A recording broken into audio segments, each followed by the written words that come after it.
SKB Bangla টিউটোরিয়ালে তোমাদের স্বাগত। আশা করছি তোমরা প্রত্যেকেই ভালো আছো এবং সুস্থ আছো। আজ আমি তোমাদের জন্য নবম শ্রেণীর প্রফেসর শঙ্কুর ডায়েরি থেকে স্বর্ণপর্ণী গল্পের 2 নম্বরের প্রশ্নোত্তর পর্ব নিয়ে হাজির হয়েছি। পার্ট 2 অংশ নিয়ে হাজির হয়েছি। অর্থাৎ তোমরা যারা প্রথম অংশ বা পার্ট 1 অংশ দেখোনি তারা দেখে নিও। আজকে এটা হচ্ছে পার্ট 2 অংশ।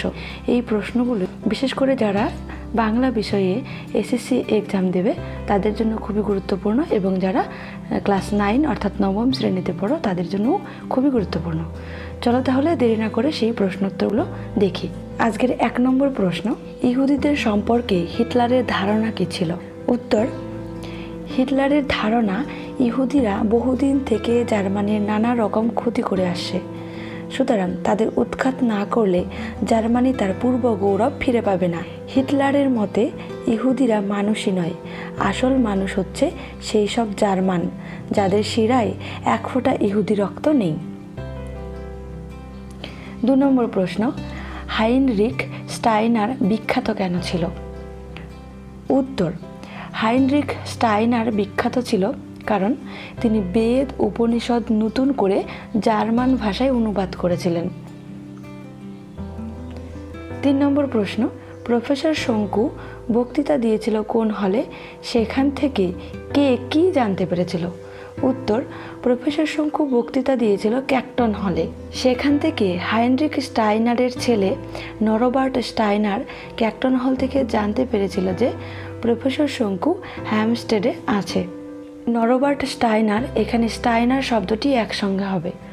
4 নম্বর প্রশ্ন, নরবার্ট স্টাইনার এর প্রথম প্রশ্ন ও দ্বিতীয় প্রশ্ন কী ছিল? উত্তর, নরবার্ট স্টাইনারের প্রথম প্রশ্ন ছিল নাৎসিরা যে ইহুদিদের উপর অমানসিক অত্যাচার চালাচ্ছে সেটা জানো কি তোমরা? দ্বিতীয় প্রশ্ন ছিল তোমরা হাইনরিখ স্টাইনারের নাম শুনেছ? 5 নম্বর প্রশ্ন, তোমরা কি হাইনরিখ স্টাইনারের নাম শুনেছ? এই কথা কে বলেছিল এবং কেন বলেছিল? উত্তর, তোমরা কি হাইনরিখ স্টাইনারের নাম শুনেছ? কথা বলেছিল নরবার্ট স্টাইনার। এখানেও স্টাইনারটা একসঙ্গে হবে। পরের পার্ট, কারণ নরবার্ট স্টাইনার ছিল হাইনরিখ স্টাইনারের ছেলে। হাইনরিখ স্টাইনারকে নাৎসিরা অর্থাৎ হিটলারের লোকেরা মানসিক ও শারীরিক অত্যাচার করে প্রায় মেরে ফেলেছিল, কথা জানানোর জন্য বলেছিল। 6 নম্বর প্রশ্ন, জার্মানির গুপ্ত পুলিশের নাম কি? জার্মানির গুপ্ত পুলিশের নাম হলো গেস্টাপোর। 7 নম্বর প্রশ্ন, নাৎসিদের প্রধান নেতা বা মাথার নাম কি এবং তার পরের স্থান যার তার নাম কি?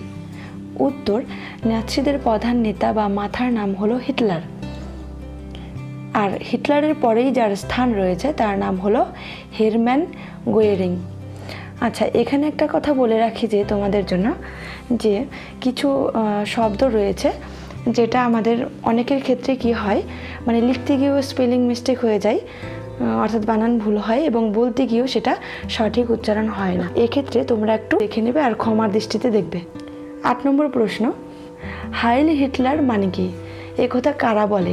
উত্তর, হাইল হিটলার মানে হলো হিটলার জিন্দাবাদ। কথা বলে যারা, তারা হলো হিটলারের আনুগত্য স্বীকার করে যারা। 9 নম্বর প্রশ্ন, আর বাবা হলেন সত্যিকারের ভারত প্রেমিক। কথা কে বলেছেন, কেন বলেছেন? উত্তর, কথা বলেছেন নরবার্ট স্টাইনার, যিনি হাইনরিখ স্টাইনারের ছেলে, কারণ তার বাবা 7 বার ভারতবর্ষে গেছেন। বলেন সংস্কৃত ভাষায় ঐশ্বর্য আছে তেমন আর কোনো ভাষায় নেই। 10 নম্বর প্রশ্ন, কাদের উপর নাৎসিদের কোনো আক্রোশ নেই এবং কাদের উপর নাৎসিদের আক্রোশটা বেশি রয়েছে? উত্তর, ভারতবাসীদের উপর নাৎসিদের কোনো আক্রোশ নেই, ইহুদিদের উপর নাৎসিদের, এখানে নাৎসিদের হয়ে গেছে, একটু তোমরা বানানটা দেখে নেবে, নাৎসিদের আক্রোশ রয়েছে। 11 নম্বর প্রশ্ন, একজন মনীষীর ত্রাণকর্তা হতে পারলে তোর জীবন ধন্য হবে। এখানে কার জীবনের ত্রাণকর্তা হওয়ার কথা বলা হয়েছে এবং কার জীবন ধন্য হওয়ার কথা বলা হয়েছে? উত্তর, এখানে হাইনরিখ স্টাইনারের জীবনের ত্রাণকর্তা হওয়ার কথা বলা হয়েছে এবং প্রফেসর শঙ্কু এর জীবন ধন্য হওয়ার কথা বলা হয়েছে। আজকের 12 নম্বর প্রশ্ন, কাকে দেখে বোঝা যাচ্ছিল যে সে খুব চিন্তিত? কে বুঝতে পেরেছিল এবং তার চিন্তার কারণ কী ছিল? উত্তর, স্যান্ডার্সকে দেখে বোঝা যাচ্ছিল যে সে খুব চিন্তিত। বুঝতে পেরেছিল প্রফেসর শঙ্কু। স্যান্ডার্সের চিন্তার কারণ ছিল এই যে বার্লিনে নাৎসিরা ইহুদিদের উপর অনেক দিন থেকে অত্যাচার চালাচ্ছিল, তাই সেখানে প্রফেসর শঙ্কু গেলে বিপদে পড়তে পারে এই ভেবে। 13 নম্বর প্রশ্ন, স্যান্ডার্সের স্ত্রীর নাম কি?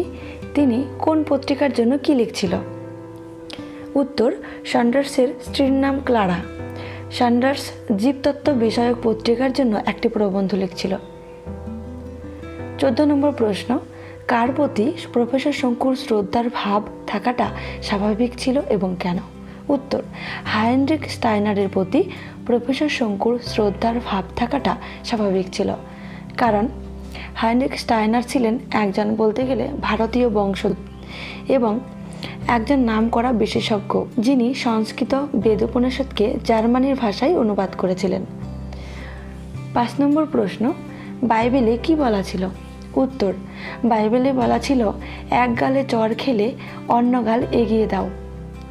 16 নম্বর প্রশ্ন, প্রফেসর শঙ্কুর উচ্চতা কত ছিল এবং সে রোগাপটকা হওয়া সত্ত্বেও অনেক শক্তিশালী থাকার কারণ কী ছিল?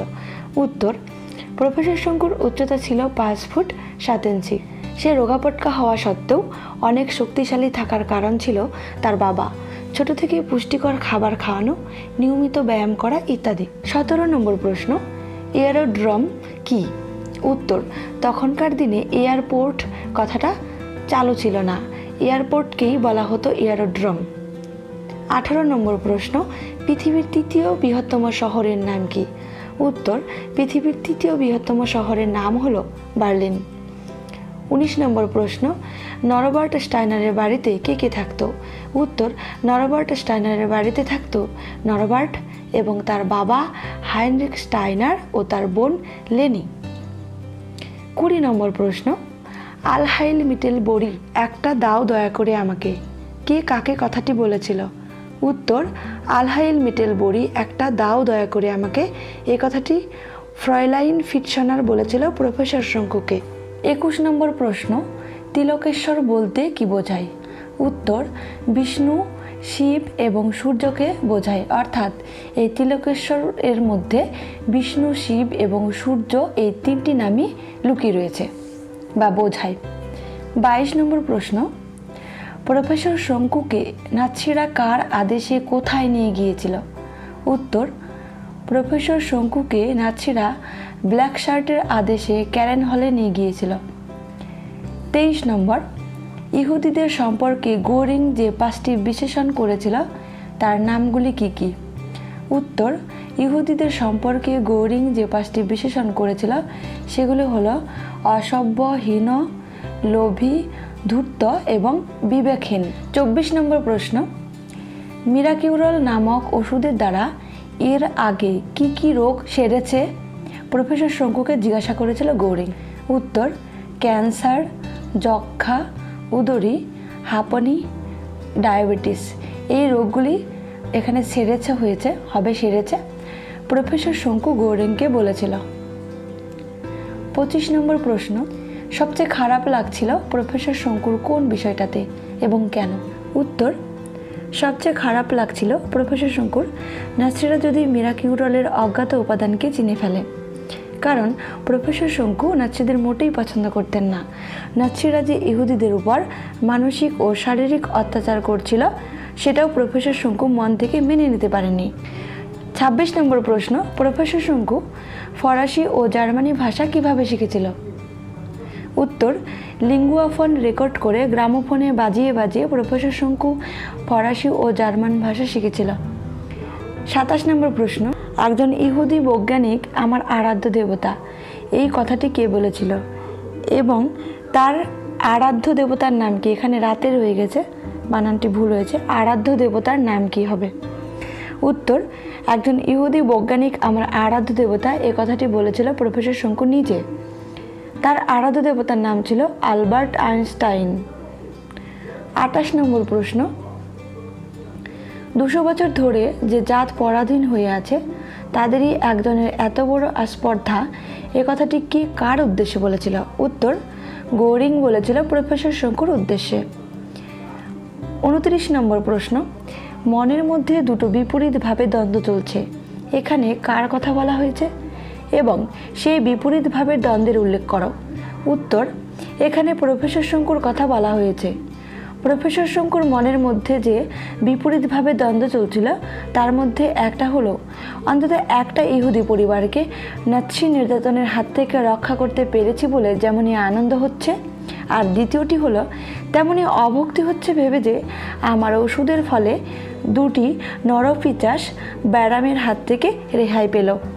30 নম্বর প্রশ্ন, ঔষধ আমি দেব কিন্তু একটা শর্ত আছে, এ কথাটি কে কাকে বলেছিল এবং তার শর্তটাই বা কী ছিল? উত্তর, এ কথাটি বলেছিল প্রফেসর শঙ্কু গোরিংকে। প্রফেসর শঙ্কুর শর্ত ছিল এই যে গোরিং যদি হাইনরিক স্টাইনারের পুরো পরিবারকে জার্মানিতে পাঠানোর ব্যবস্থা করে দেয় তবে সে তার ঔষধ দিতে পারে বা দেবে। আজকে এই পর্যন্তই। তোমাদের যদি এই ক্লাসটি ভালো লেগে থাকে তবে একটি লাইক করো আর বন্ধুদেরকে শেয়ার করতে ভুলো না, আর অবশ্যই সাবস্ক্রাইব করো। সকলেই ভালো থাকো, সুস্থ থেকো, ধন্যবাদ।